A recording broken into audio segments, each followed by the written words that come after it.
Philosophiquement, c'est magnifique. Humainement, c'est redoutable. Humoristiquement, c'est parfois catastrophique.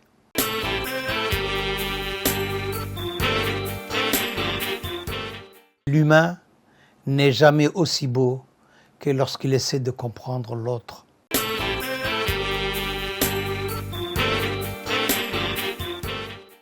Mesdames, Messieurs, bonsoir ou bonjour, selon l'endroit où votre cœur se trouve pendant que vous m'écoutez.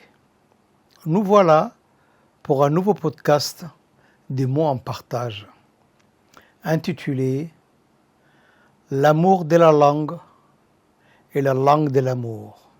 Aujourd'hui, nous allons parler de quelque chose de très sérieux, mais que je vais essayer de rendre aussi léger qu'un proverbe somali qui dit « La langue est plus rapide que le pied.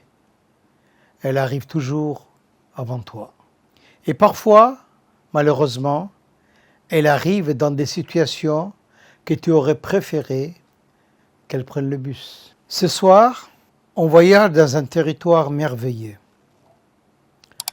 La langue. Et surtout, l'amour de la langue. Comme disait un vieux sage du quartier, celui qui perd sa langue n'a plus besoin de GPS. Il ne sait déjà plus où il habite.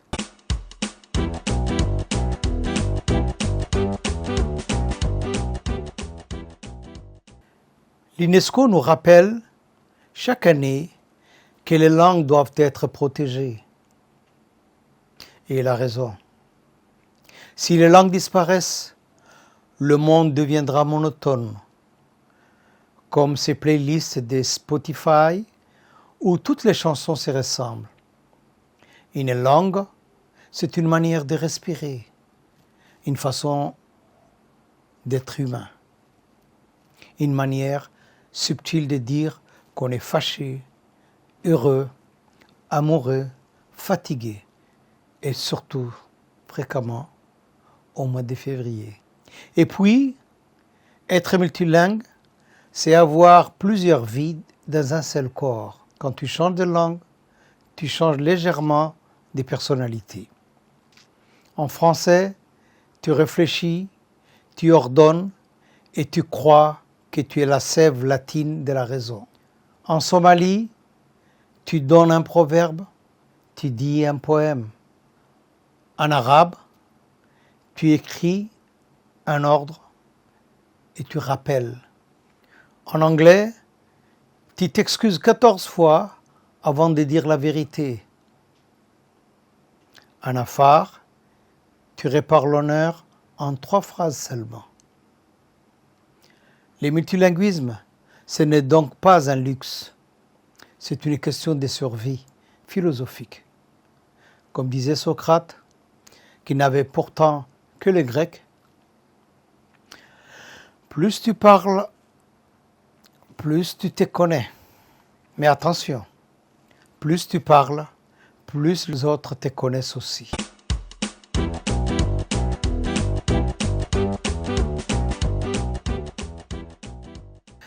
Dans une salle de classe, quelque part dans Djibouti, un professeur entre. Il pense qu'il va enseigner un chapitre. En réalité, il va changer la vie d'un élève. Et ce n'est qu'en fin d'année qu'il le découvre. Lorsqu'un élève l'arrête pour dire « Monsieur, grâce à vous, j'ai enfin compris le subjonctif.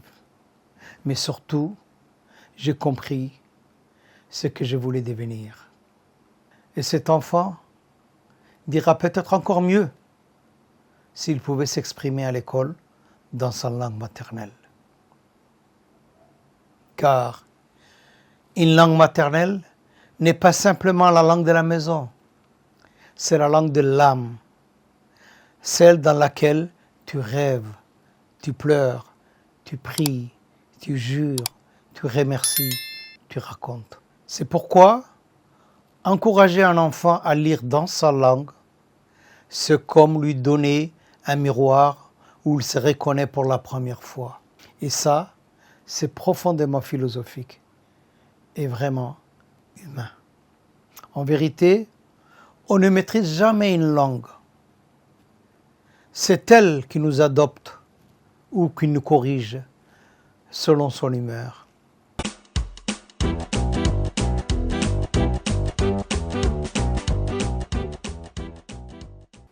Apprendre une langue étrangère, c'est devenir philosophe malgré soi. Tu commences par croire que c'est facile. Puis un jour, tu découvres que dans cette langue, les verbes prennent des décisions seuls. Les adjectifs changent de place sans prévenir.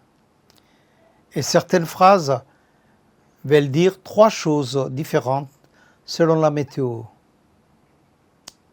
C'est à ce moment que tu comprends l'essentiel. Une langue n'est jamais logique. Elle est vivante, donc elle fait ce qu'elle veut. Mais elle te donne aussi accès à l'histoire d'un peuple, à son humour, parfois intraduisible, à sa vision du temps, de l'amour, du respect, du destin.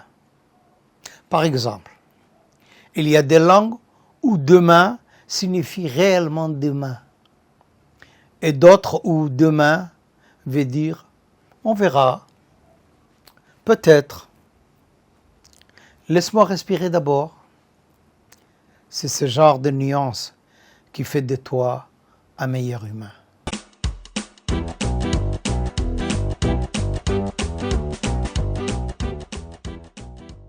Et puis un jour, sans prévenir, tu tombes amoureux d'une langue. Elle devient ta complice, ta muse, ta thérapie gratuite. Tu te surprends à chercher le mot parfait, comme on cherche la meilleure bouchée dans un plat bien épicé.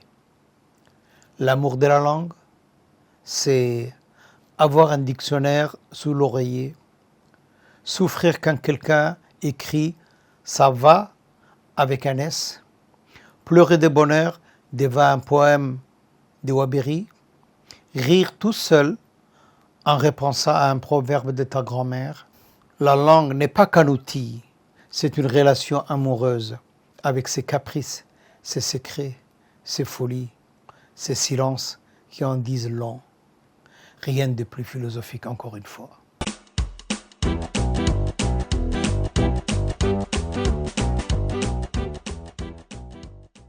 La langue de l'amour, elle, a une particularité. Tout le monde la parle, mais personne ne l'enseigne. Et pourtant, elle est universelle. Un regard peut écrire 3 tomes.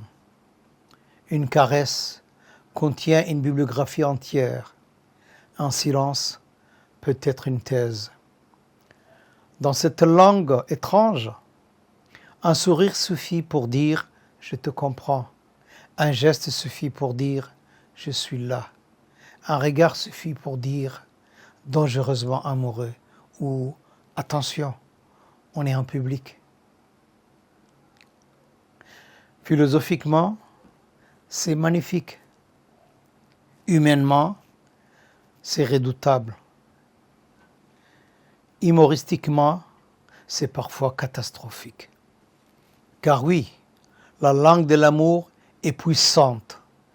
Elle rend intelligent ceux qui l'écoutent et parfois stupide ceux qui la vivent.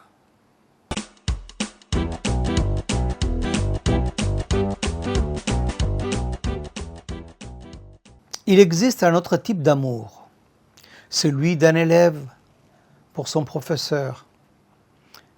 Un amour fait de respect, de reconnaissance et de transformation.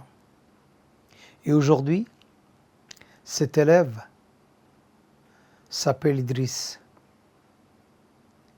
Et il dit à son professeur, Jacques Trampon,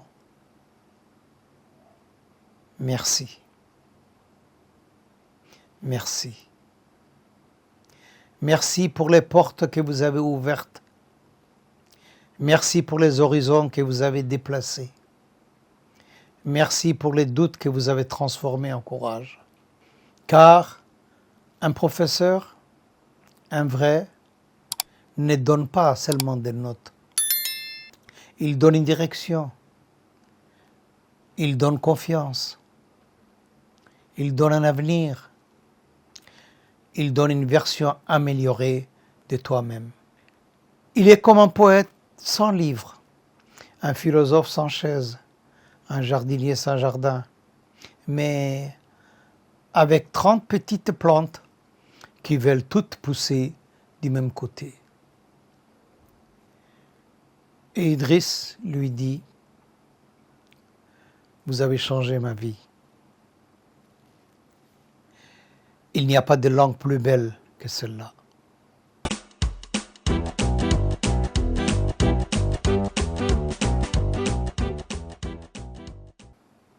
La langue est une maison et l'amour en est la lumière. Alors, que retenir? Que la langue n'est pas un outil, c'est une maison. Que l'amour n'est pas un sentiment, c'est une énergie qui parle en toute langue.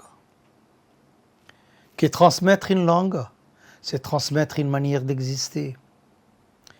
Que l'humain n'est jamais aussi beau que lorsqu'il essaie de comprendre l'autre, même quand l'autre conjugue très mal. Et que peut-être, la vraie question n'est pas « quelle langue parlez-vous ?», mais plutôt « quelle langue gardez-vous vivante ?» Parce qu'une langue, comme un amour, meurt quand on ne la pratique pas et renaît dès qu'on la prononce. Alors, parlez, lisez, écrivez et surtout aimez pour que nos langues restent toujours vivantes. Je vous remercie.